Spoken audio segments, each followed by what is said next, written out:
Welcome back to tutorials for medicos. आज का हमारा टॉपिक है जीन थेरेपी।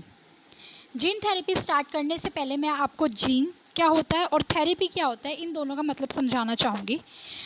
तो जीन्स एक जो ह्यूमन बीन होता है उसके अंदर 46 पेयर्स ऑफ क्रोमोसोम्स होते हैं, जिसमें से जो 23 पेयर्स ऑफ क्रोमोसोम्स होते हैं उसकी मदर से आए होते हैं और जो बाकी 23 पेयर्स ऑफ क्रोमोसोम्स होते हैं वो उसके फादर से आए होते हैं। तब जाके एक ह्यूमन बीन के अंदर 46 पेयर्स ऑफ क्रोमोसोम्स होते हैं और इन्हीं क्रोमोसोम्स के ऊपर जीन्स प्रेजेंट होती हैं जो डिफरेंट कैरेक्टरिस्टिक्स ह्यूमन बीन के अंदर अपीयर होने में शो करती हैं। और थेरेपी क्या होता है? थेरेपी एक ऐसी चीज़ है, एक ऐसा ट्रीटमेंट होता है थेरेपी जो हम मेडिकेशंस के साथ या फिर बिना मेडिकेशंस के साथ किसी डिजीज़ कंडीशन को ट्रीट करने के लिए कोई इलाज करते हैं, उस चीज़ को हम बोलते हैं थेरेपी। अब हम बात करते हैं जीन थेरेपी की डेफिनेशन की। Gene therapy is the insertion of genes into the individual cells and tissues to treat a disease, hereditary disease, in which a defective mutant allele is replaced with a functional one.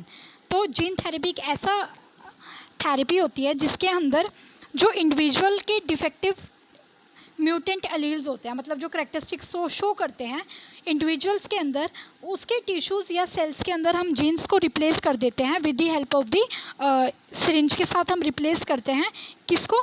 Functional one को हम replace कर देते हैं और जो उनके defective mutant allele होते हैं उनको हम बाहर निकाल देते हैं।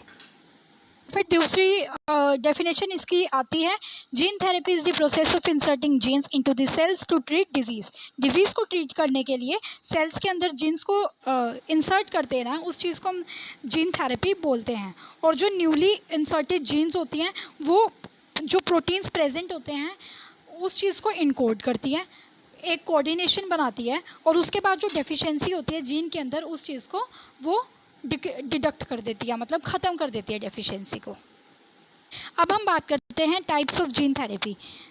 तो मैं आपको सबको ये बताना चाहूँगी, जो जीन थेरेपी टॉपिक है ये एग्ज़ाम पॉइंट ऑफ व्यू से बहुत ज़्यादा इंपॉर्टेंट टॉपिक है। ये हर साल एग्ज़ाम में आता ही आता है और इसका 5 मार्क्स में नोट आता है या फिर 3 मार्क्स में इसका नोट आता ही आता है। तो gene therapy exam point of view से बहुत ज़्यादा इंपॉर्टेंट टॉपिक है, इसलिए मैंने इस चीज़ पे लेक्चर दिया है तुम सब लोगों को। Let's continue with the types of the gene therapy. जो जीन थेरेपी होता है वो बेसिकली 2 टाइप का होएगा, एक है सोमैटिक जीन थेरेपी और एक होता है germline gene therapy.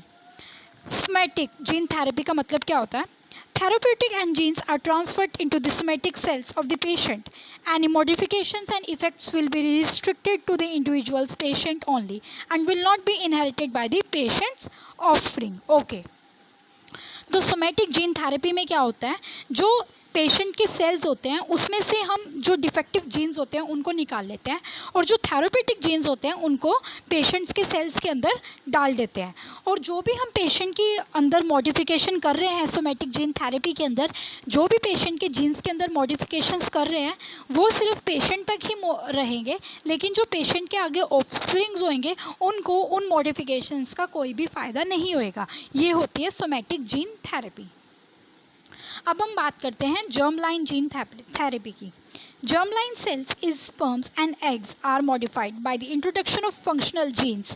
Therefore, the change to the therapy would be inheritable and would be passed on to the later generations. Okay. जो सोमैटिक जीन थेरेपी थी वो लेटर जनरेशन्स पे जो उनके ऑफस्प्रिंग्स थे उस पे पास नहीं हो रही थी, लेकिन जो जर्मलाइन जीन थेरेपी है वो उनके ऑफस्प्रिंग्स को पास होएगी, क्योंकि जर्मलाइन जीन थेरेपी बेसिकली उन्हीं सेल्स पे टारगेट करती है जैसे स्पर्म्स हो गए मेल्स के अंदर और एग्स हो गए फीमेल्स के अंदर, तो इन्हीं को ही मॉडिफाई करती है और यही जो स्पर्म्स और एग्स होते हैं यही आगे ऑफस्प्रिंग्स क्रिएट करने में हेल्प करते हैं। इसी वजह से जब इन्हीं में ही हम मॉडिफिकेशंस ले आएंगे तो आगे उनके ऑफस्प्रिंग्स में भी मॉडिफिकेशंस होती है। इसी वजह से जर्मलाइन जीन थेरेपी पास होती है अगली जनरेशन्स तक, मतलब जो भी हम इसमें चेंजेस करेंगे वो आगे जो उनके ऑफस्प्रिंग्स होंगे उनमें भी चेंजेस दिखाई देंगे। अब हम बात करते हैं अप्रोचेज ऑफ जीन थेरेपी। जो अप्रोचेज है ये मैंने बड़े सुंदर डायग्राम से आपको समझा रखा ताकि आपको इजीली समझ आ जाए। अप्रोचेज क्या हैं जीन थेरेपी की? फर्स्ट हम बात करते हैं एक्स विवो जीन थेरेपी की।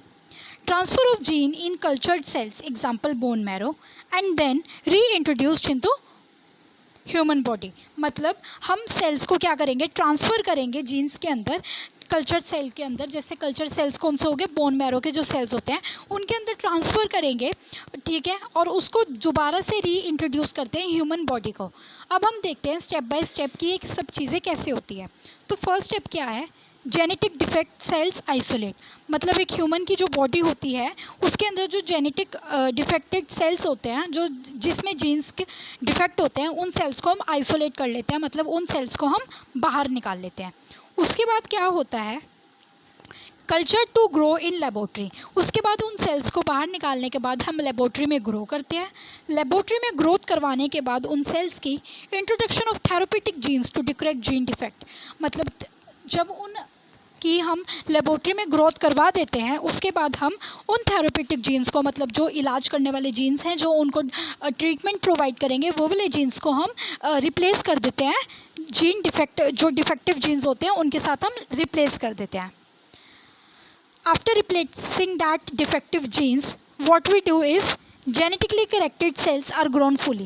जो genetically corrected cells होते हैं ह्यूमन बॉडी के अंदर, वो fully growth हो जाती है उनकी, and transplant of modified grow genes into patients. तो वो जो मतलब modified जब उनकी growth हो जाएगी उन genes की, उसके बाद हम वो चीज़ patient के अंदर introduce कर देते हैं।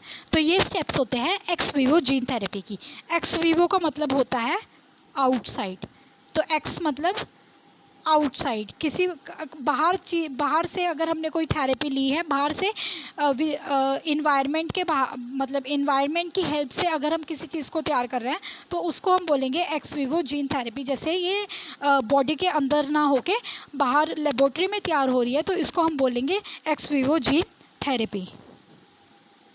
ऊपर मैंने आपको डायग्राम में शो किया था, लेकिन मैं यहाँ पे आपको इसमें समझाती हूँ, डायग्राम्स के थ्रू समझाती हूँ ताकि ज़्यादा इजीली समझ आ जाएगा, और अगर आप डायग्रामेटिकली शो करते हो एग्ज़ाम में तो मार्क्स भी अच्छे मिलते हैं। जो हमारा स्टेप था उनको हम डायग्राम के थ्रू देखते हैं। Cells obtained from bone marrow, bone marrow से हमने सेल्स लिए, उसके बाद हमने सेल क्या किया, gene of therapeutic interest in introduced by electroporation, electroporation methods के साथ उनको जीन्स को हमने थेरेपेटिक जो जीन्स थे उनको इंट्रोड्यूस करिए। उसके बाद माइक्रोस्कोप के अंदर हमने वो जीन्स देखे, उनके करेक्टरिस्टिक्स देखे और उन सेल्स की प्रॉपर्ली स्टडी करी। After that genetic engineered cells are return to the patient, तो जेनेटिक इंजीनियर्ड जो सेल्स होंगे वो पेशेंट के अंदर रिटर्न हो जाएंगे। या तो ये वाला मेथड या फिर जो मैंने आपको लैब वाला मेथड बताया था, दोनों ही एप्लीकेबल है जीन थेरेपी के अंदर। So I am over with my topic of gene therapy. अगर आपको कोई भी डाउट है तो प्लीज़ मुझे बताएं।